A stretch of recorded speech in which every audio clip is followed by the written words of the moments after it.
Oi gente, eu sou a Marina e no tema do vídeo de hoje a gente vai conversar um pouco sobre o processo criativo na moda.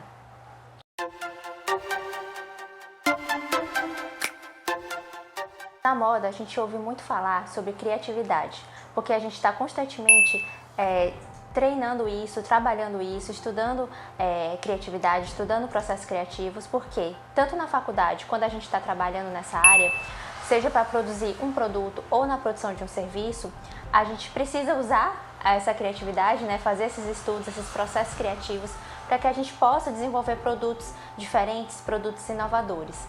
E outra coisa também importante do design, mais especificamente do design de moda também, é a resolução do problema, porque uma das definições do design também é isso, é fazer um produto bom, é fazer um produto que esteticamente vai ser agradável ali para o cliente, mas também fazer um produto funcional.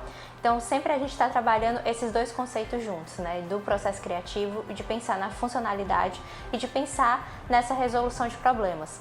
Então desde a faculdade a gente tem disciplinas que são denominadas, dependendo da sua faculdade, pode ser que seja denominado diferente, mas que trabalham esse processo criativo dentro de um desenvolvimento de produto e serviço na moda. Então eu vou compartilhar um pouco com vocês quais são essas etapas e dar dicas de como você desenvolver esse processo criativo também. Uma primeira coisa que a gente faz quando a gente vai desenvolver um projeto de algum produto ou de algum serviço é o que a gente chama de brainstorming, que traduzindo seria essa chuva de ideias. E no brainstorming é quando a gente começa a pensar no que a gente quer propor e no que a gente quer fazer. Seja desde um nome que a gente está pensando para uma marca, uma coleção, um tema de uma coleção que a gente quer criar, algum produto ali que a gente precisa resolver, algum problema ali que a gente precisa resolver de algum produto ou de algum serviço. Então, geralmente, a primeira etapa é essa etapa do brainstorming, que é a etapa que a gente vai começar essa chuva de ideias. A gente começa a colocar palavras-chave, começa a colocar frases do que a gente acha que pode resolver aquele problema ou uma ideia que pode surgir ali. Nessa primeira etapa, a gente sempre conversa de fazer esse brainstorming sem muitos julgamentos. Você não pensar muito antes de escrever, você ir escrevendo o que vai vindo na sua mente. Porque depois desse brainstorming, a gente vai começar a selecionar, depois de tudo que a gente escreveu, que a gente achou que é suficiente ali, aquilo que a gente escreveu, a gente vai começar a selecionar o que é viável, o que não é viável, essa ideia aqui pode ser boa, e vai diminuindo aquela quantidade de chuvas de ideia, a gente vai diminuindo. Eu vou falar aqui mais resumidamente, para o vídeo não ficar muito grande, mas geralmente é assim que a gente começa quando a gente está fazendo no processo criativo. Outra coisa muito importante também para te ajudar a se direcionar no processo criativo é algo que eu falei até no vídeo de produção de moda, que é o briefing. Que o briefing é um documento onde a gente vai colocar todos os detalhes daquele projeto que a gente vai fazer, seja de produto novamente, ou de serviço. O briefing vai te ajudar a se direcionar. Por isso que é tão importante no processo criativo, quando a gente pensa em processo criativo, é algo muito livre, não tem uma regra. Mas é importante pensar nesses documentos e pensar em algumas técnicas que vão te ajudar a se organizar e a se direcionar. O briefing, por exemplo, que é esse documento que a gente vai organizar, a gente vai colocar a natureza daquele projeto, a gente vai fazer a descrição de público-alvo, de persona, de materiais que pode ser usados, de ideias ali, seja da coleção ou do que for ser desenvolvido. Então, com esse briefing, vai facilitar tanto na hora que a gente for fazer o brainstorm, porque a gente vai estar sabendo exatamente do que a gente vai estar fazendo o brainstorm, e depois do brainstorm, fazendo essa etapa do brainstorm, a gente também vai ter uma noção de que direção seguir. Então, mesmo assim, vai continuar sendo um processo mais livre, mas um processo ali que começou com um direcionamento. Então, vai ser tanto mais assertivo, quanto as ideias podem ser até melhores, por ser mais focada ali em algo que você quer fazer. Depois de fazer essa etapa, de organizar o briefing, de fazer o brainstorming, de depois do brainstorming você selecionar quais são as ideias ou as palavras ali que vão te direcionar para as próximas etapas, a gente vai encontrar as referências. Quando a gente fala de referências, principalmente no digital, a gente pensa muito no Pinterest. Sim, é legal a gente usar o Pinterest para referências, mas também é bom a gente procurar referências em outros lugares, tanto lugares offline, quanto também em outros locais online. E eu vou explicar o porquê. Por exemplo, se você for fazer uma coleção de roupas, se você for no Pinterest e procurar por coleções, por peça já pronta, você não vai conseguir criar algo novo, porque aquela peça ali já existe. Então acaba que você faz algo que já existe. Então, se você quer inovar, é interessante que você procure referências fora da moda, que era o que a gente fazia muito durante a faculdade. Uma coisa que a gente fazia bastante é estudar a história da arte.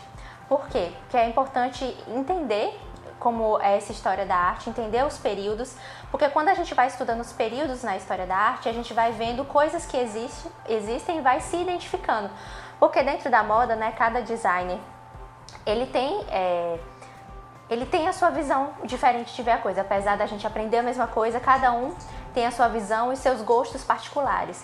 E uma das coisas que ajuda, por exemplo, quando a gente estuda um pouco a história da arte, entender esses períodos, tem períodos que a gente se identifica mais, tem traços, por exemplo, que a gente se identifica mais, tem cores que a gente se identifica mais, de algum período ali, seja da história da arte ou de outros pintores, de outras obras de arte, né, que é algo que a gente vê bastante também. Isso nos ajuda a tanto nos inspirar em coisas que são fora da moda e que a gente pode adaptar para a nossa realidade, como entender o que de gosto pessoal me faz me identificar como designer. Então essas dicas também ajudam no processo criativo, identificar o seu olhar, o que você gosta mais, o que você se identifica mais, para ter a sua assinatura. Por mais que você faça uma peça que não seja totalmente inovadora, mas que você possa colocar a sua assinatura ali, a sua autenticidade ali naquela peça. Então esses processos criativos, estudar, pegar referências fora da moda, é interessante também ajudar a apurar esse olhar. Coisa também que a gente vê, além da história da arte, além de analisar os pintores, né, de analisar obras, que é algo interessante, muito também da arquitetura.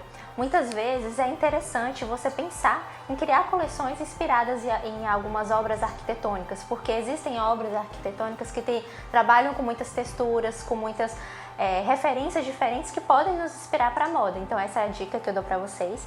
Se você quiser começar a testar, fazer um processo criativo, seja para produzir um produto ou serviço, e além ali da moda, e quando você for pesquisar por referências, você ir para esse lado e ver se você gosta, se você se identifica com qual período, com qual história, com qual arquiteto ali que projetou alguma coisa, qual pintor, porque isso vai te ajudar a ampliar seu olhar ali, além da moda em si, de uma peça que já está pronta e já está feita.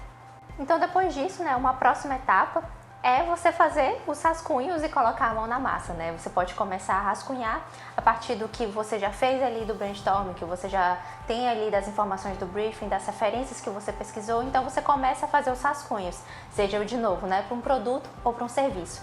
Porque quando você for fazer esses rascunhos, tendo essas referências, tendo essas leituras, esses estudos, você vai conseguir apurar muito mais o seu olhar, você vai conseguir encontrar seu estilo e a probabilidade de você fazer apenas uma cópia ali do que já existe é pouca. Então esse é o desafio que eu deixo aqui para vocês, para testar isso e me contar aqui embaixo se vocês acham que isso deu certo, se esse processo criativo dá certo para vocês e se vocês acharam que isso apurou o olhar de vocês. Então é isso no vídeo de hoje, eu espero que tenha ajudado vocês. Pode comentar aqui quais outros temas de vídeo vocês gostariam de ver por aqui. Não se esquece de me seguir no Instagram, que lá também eu compartilho um pouco do meu dia a dia, algumas dicas também sobre o mercado da moda, sobre a vida acadêmica. E até semana que vem, quarta-feira, meio-dia, tem vídeo novo.